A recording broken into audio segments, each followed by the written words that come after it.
Okay. Good evening, everyone. This is the Utility Committee, and this is a special meeting. Normally, we meet the first Wednesday of the month, but we call this as a special meeting. Present is Dr. Feldner and myself, Mike Richard. Mr. Triplett is not with us tonight.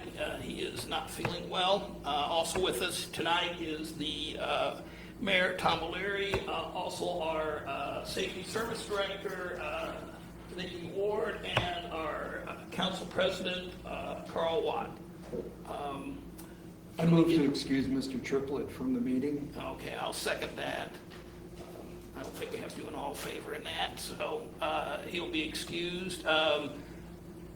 Minutes from the previous meeting, Doc, have you got a chance to look at that? I have. I will make a motion for approval. Dr. Feldner made a motion to approve the minutes from our August 4th meeting, and I'll second that. Minutes have been approved. This is a special meeting, so there can't be anything added to the agenda. So I move to approve the agenda as published. Okay, and I'll second that. The agenda is approved. We'll go right into the first item on this, which is the PCA review and update, ordinance 2021-81. And what's that? If we do it. All right. And who wants to take this? Fire away. Ms. Ward probably should, Okay. because under the ordinance the council passed, I didn't really appreciate it those years ago, but the service director and the auditor are supposed to determine that, so I'll defer to Ms. Ward. Did everyone receive the letter that was sent by Sawville. Sawville? Yes. Yes. Making their recommendation. It was discussed earlier today, and Discuss in-house? internally, yes, Okay. internally, yes, sir. With the auditor's office, or internally in here, okay, yeah, all right, I have an, yeah, all right, very good. So the recommendation was we could raise it slightly this year or wait until next year and raise it slightly more. My recommendation is we wait until next year to see what things shake out. The Sawville is saying that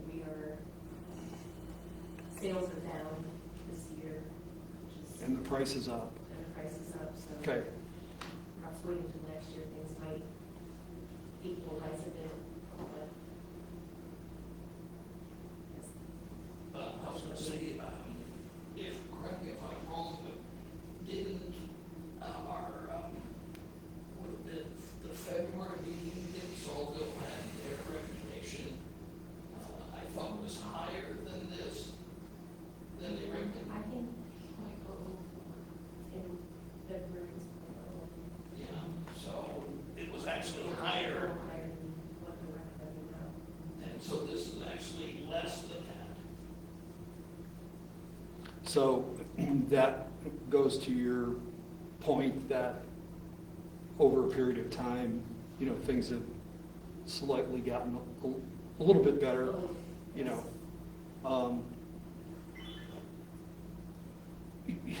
It's always nice to have it zero. I don't want to see it, us move it, into the future where it's a bigger bite.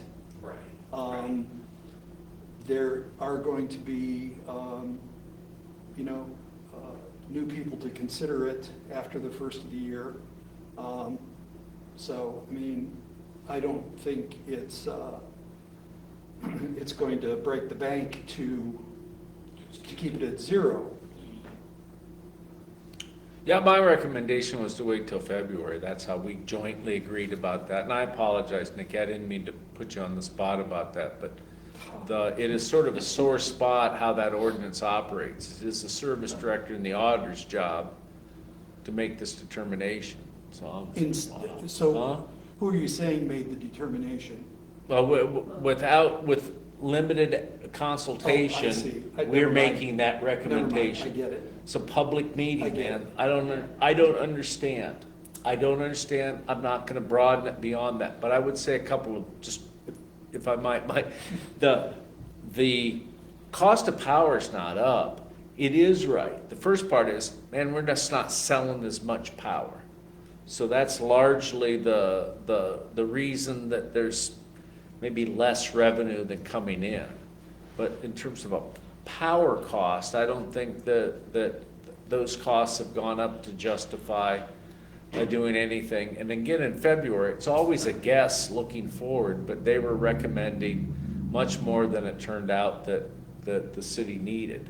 Right. So, last thing I'd say, if I might, is that this is a fraction of a cent per kilowatt hour. This is a Right. really, really small, we didn't look at it, probably should have, what the For 10 cost of changing the rates would be versus how much more we would collect.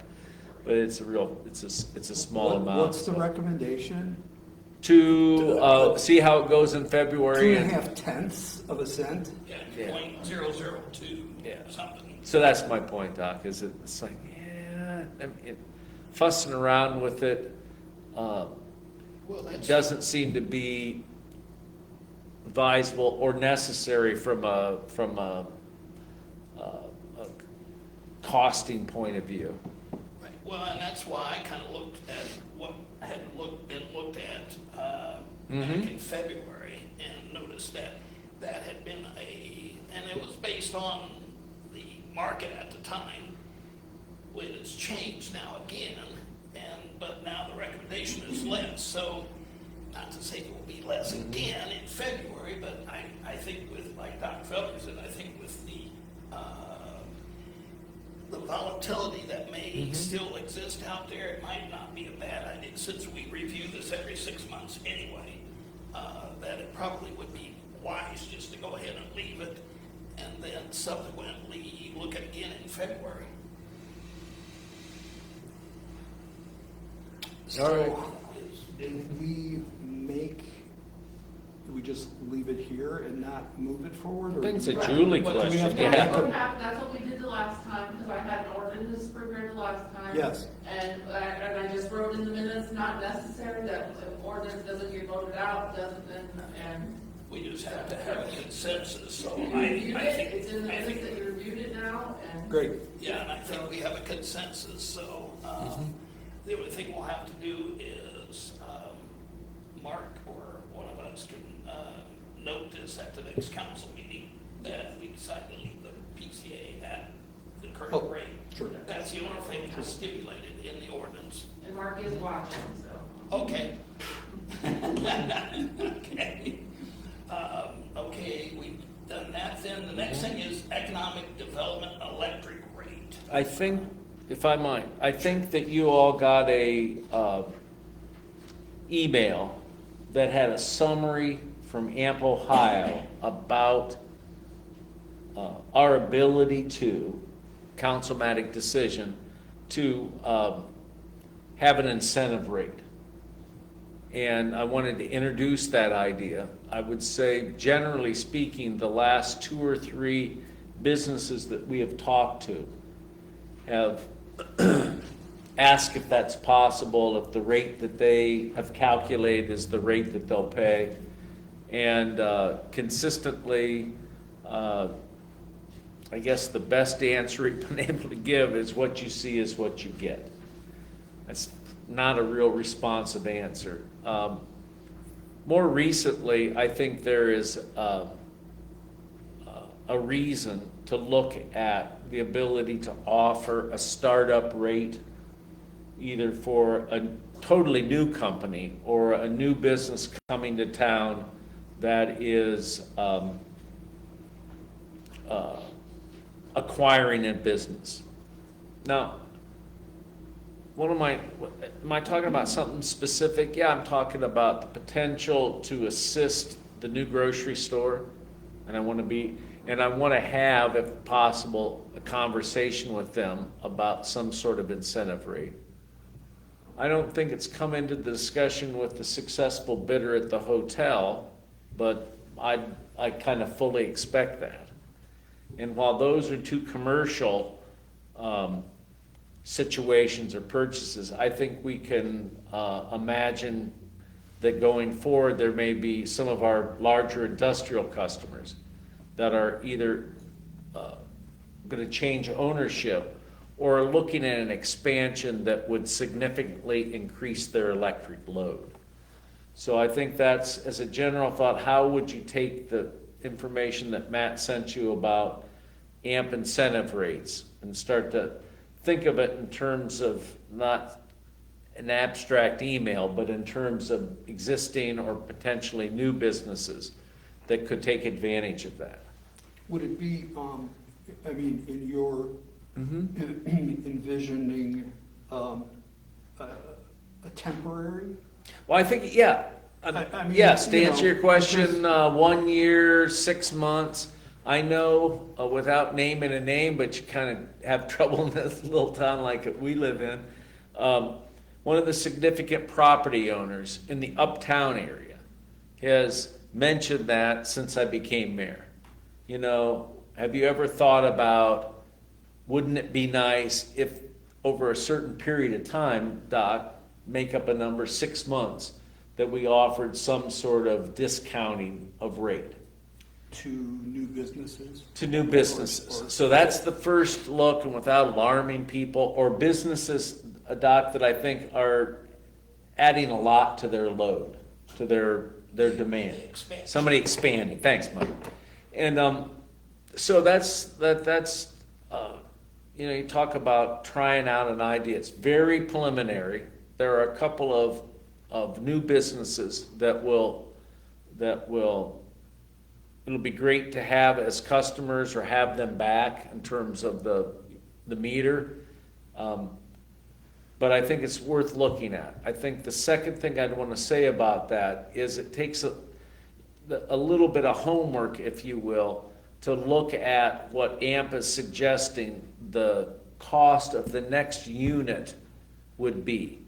So one thing's important to remember is that we could add a fair amount of load. I'm not going to offer a number, but let's say a couple of new customers, and it would have no impact on our overhead. In other words, we'd have the same number of billing clerks, the same number of meter readers, certainly essential, the same number of line department employees. And so our overhead, which is honestly a fairly large part of our bill, you wouldn't add to that overhead to have this discounted rate. And so those are probably the two elements, sort of some people might say teaser rate. Yeah, I guess it's a teaser rate on one hand, but we can do that without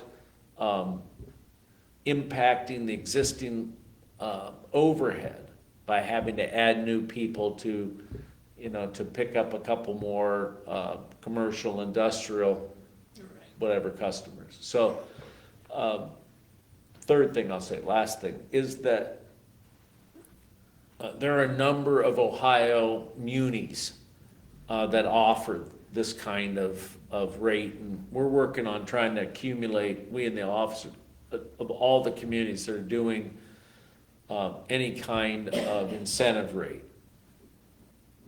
So we have, as like, if you will, the discussion is furthered, we can, you know, see what other communities are doing.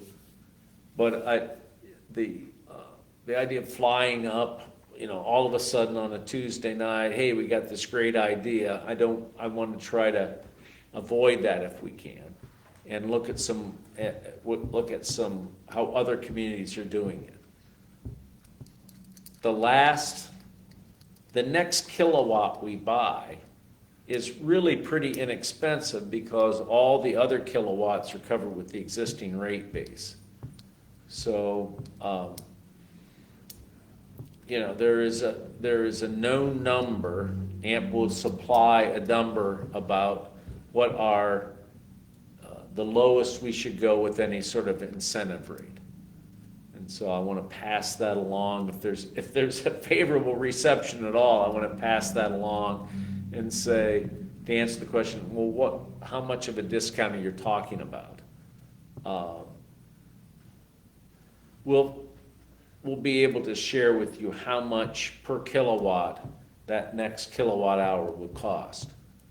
And as long as the overall market is as soft as it is, meaning that power costs are really low, if that doesn't spike up, then we'll continue to have that next kilowatt being quite a bit different than our published rate schedule. So that's a monologue, if you will, something to think about. Well, I know Doc and I both, and so does Mark, just received the information Yeah. from Matt, so, and I haven't had a chance to really delve into it that much.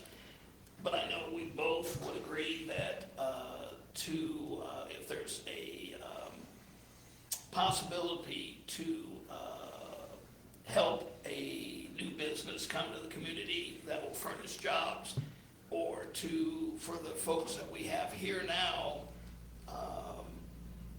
to expand their, again, to have some more jobs, then it's definitely something to look at. Yeah. Well, I agree. okay, You know, good. The I- grocery you know, I store think that's it's a- coming to town haven't made that as a specific request, but Right. when we swung and missed a couple of times, that discussion at the administrative level or whatever was a key part. In order to close the gap for previous people who were interested. And we had some of those firms come in, they got a liquor permit and then had to give it up. The electric rate was a real problem for them, and our inability at that time to compete, what we were having is one of the investor owns rates, I don't want to say thrown back, but pushed back at us. It's like, well, this is the rate we get from AEP. It's like, well, you have 15 stores bundled into that rate. It's not the same as the situation we're in. So we felt like, we didn't have we were at a competitive disadvantage, I think is the thought, so, or the way to describe it. So that's, I don't know. Remember years ago, it's another tool in the toolbox, for development. I got tired of hearing that, another tool in the toolbox. I guess I'm at a default to say, yeah, it's kind of another tool we might be able to use.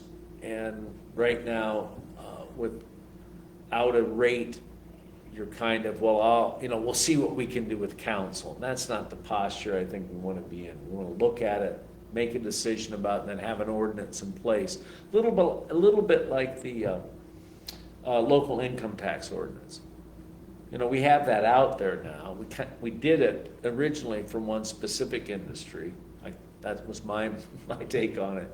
But having that ability to offer, that's a good thing for Galleon. So this is something to look at preliminarily, and but I wanted to start the discussion. Definitely. I think that we'll be sure to have this on the agenda for next time too. So, You've got companies that have the leverage against us, and we're competing for everything. So it doesn't necessarily have to be huge, and as long as I think it's temporary, it's worth exploring. Gotcha. I don't think our existing $13 million worth of ratepayers or whatever it'll be this year will take kindly to some sort of permanent, I'm paying this, but Mike's paying less. What the heck's going on? So I'm not suggesting that, but as you said, Doc, it's really competitive, and consistently that issue of, is that the rate? Can't you do better? Is sort of the counter proposal. I want to say over and over, but I think it's true, it's over and over. So, anyway, Yeah, I think it's worthwhile to explore, in my opinion. so, we'll, we're far from passing one, y'all, but I think I think we gotta start the discussion. Oh, That was yeah, the point of it. definitely, definitely. Okay. Anything else on this? No, thank you. Okay. Last thing on the agenda tonight is street lighting on State Route 61. Okay. Former Councilman Rowan made a presentation, seems like 2 meetings ago, about that request. Right. We've spent some time looking at it, costing. I have to say, Steve held up his end of the bargain, and that is go out there and make sure that for every person who would like to have street lighting, there's 3 that think it's a horrible idea. And so he did that, he was in about a week ago, saying that his door-to-door polling, they had 1 property owner who didn't like the idea at all. He also went on to mention that that property's for sale, but his information back to us is that there's pretty good support out there for it. Okay, that's part of it. The other part of it is what Nikki and I found out from the service department, or excuse me, the line department. And they went out and measured and looked at it, and I think it's $28,000 they believe it would cost for us to install the longer arms and LED lighting. Is that fair? Is that right? Yeah. Jerry said the poles sit 18 feet off the road, so they have to buy extended arms, otherwise they'd be lighting the ditch. So those extended poles are a lot, or extended arms are a lot more expensive. So the poles are out there currently? Yeah. Okay. They are, Edison is on the other side, and I think they're all Edison customers. So I can't remember if the Edison poles are on. They're on the west side. They're on the wrong side of the road. We're on the wrong side of the road. They are. So yeah. I'm sorry, the poles that we're talking about, are they on the property owners? No, They're they're, on- yeah, no, excuse me, Doc, they're on the east side property owners. Okay. As you go out. And Nikki's absolutely right, from what we've heard, that you're gonna need an extended arm and be able to, if you will, excuse the expression, it's not technical, aim the lights off those extended arms. So, So that's 28, is Thousand. the entire package? Yeah. 20,000. The poles are, so there are 22 poles in the fixtures, is what Jerry counted up. So fixtures, the arms, transformers, the wire, all that stuff, 26,968, and then about 400 million hours is what he estimated. That's a deal. yeah, it seems to me that like the line isn't energized now. We put poles out, I think strung the wire, I don't wanna sound too expert, but we never energized the line. So that would be, that's another, you have to do everything that Nikki said, and then we have to put the power through it. So those 2 things aren't an issue, but I think as far as full disclosure, I'm kind of more street lights the better. Mike and I have talked, it hasn't been maybe 4 or 5 years that we had a discussion about maybe fewer lights so as to reduce the line loss. Because I don't want to be provocative, but some of the complaints about us wasting water, okay, because we're trying to keep the, within EPA requirements.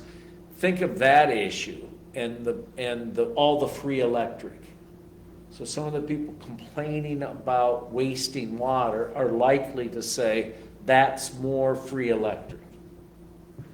Okay? I'm kind of in favor of street lights.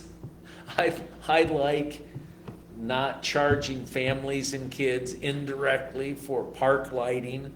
And while we don't just turn the lights on and let them roll, I think if 10 or it's been almost 20 years we annexed that out there. Everywhere else that we've extended our municipal boundaries, we've made an effort to provide street lighting. So this is an outlier. It will cost us, surprisingly, when we've looked at some other areas like free park lighting, free baseball lighting, that kind of stuff, it's really not much.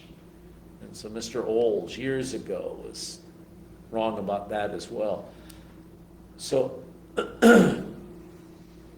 I think the biggest cost that we want to, like 400 hours, that's probably 3 weeks worth of work, because not everybody would work on it. So it'll take us 2 or 3 weeks. That's probably the biggest cost. And I don't want to get into, well, heck, they're working anyway, so.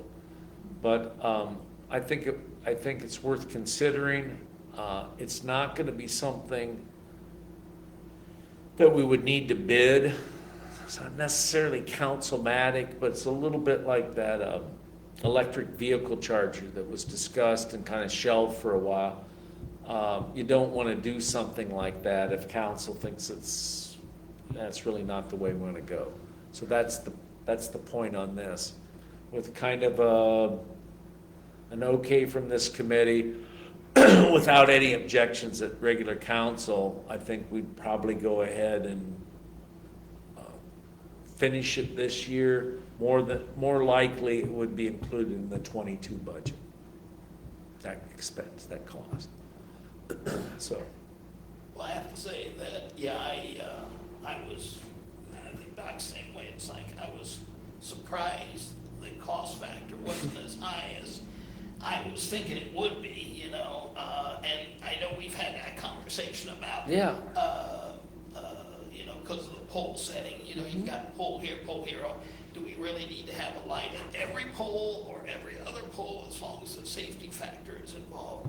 I will, and I agree with you. The only thing I would add, though, is this is for 61. Yeah.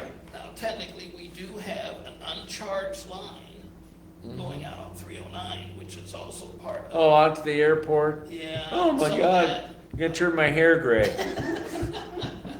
The only reason I'm bringing that up is because, just like you mentioned about the water issue. Yeah. Is there gonna be folks that are in the city limits there that are going to say, well, they put it in on 61, what about us over here? I would say that it's real, yeah, I got you, Mike. I would say there was a recent thing that went through planning, I'm not quite sure where it's at in the process, to annex in property out there next to the storage area. Okay. And I don't want to get into, where's that at? I haven't seen the annex, they're wanting to change the zoning. Oh, excuse me, you're right, Julie. Okay. It's a zoning change, okay? And when we looked at that, there are very few incorporated areas on that length out to the airport. So that, I guess it's an answer. I'm not saying no to that, but it hasn't had the little bit more detailed look at what it would cost to make the 61 possible. Right, well, and I have to say that with the other, if there was a need or desire for that, then obviously we could revisit Oh, well, that. like we all know about Me Too. So if there's somebody out there, we should entertain that. Yeah. But But this is, I think, to be honest with you, I think that, given all the parameters stuff, I think that we probably should put up lights out there for that purpose. yeah. You Okay. know, Okay. I don't know how Doc feels. Let's do it. Okay. Do you think the next step forward is to put this idea on the agenda, since it's not going to require ordinance? Is that what we're saying? Yeah, I'm saying that in, let's say it in a committee report or like mayor's report, we're gonna probably do this. Everybody will recall that former Councilman Roan was here, and, you know, often the citizen doesn't follow through, and Steve followed through on this. I'll be honest, I don't want to speak for Jerry and the line department crew, but theirs was kind of like, oh my God, another 22 or 3 streetlights to maintain, but, you know. Well, they do a great job. Yeah, you know, I think if it wasn't their idea, but they'll make it happen. And I think the plan is to install it in-house, as Nikki was saying, versus hiring a contractor.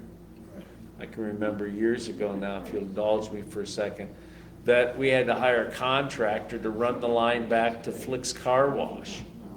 It's like, so our group is more capable and more, they want to do that stuff. That kind of stuff is, without being a wise guy, that's a lot more fun than fixing streetlights or traffic lights, or not streetlights, but traffic lights. So, all right. Well, I would say, based on our response, that I would say go ahead and Okay. proceed to the next step, All right. you know? Okay. So, since this is a special meeting, there's no other business listed. The next meeting would be October 6th at 7 o'clock, and I move that we adjourn. I'll second it. And we are adjourned at, 7:35. okay, thank you very much. Rocking it. Thank you for listening. I appreciate it. I think Nikki, got anything else for you? You're out?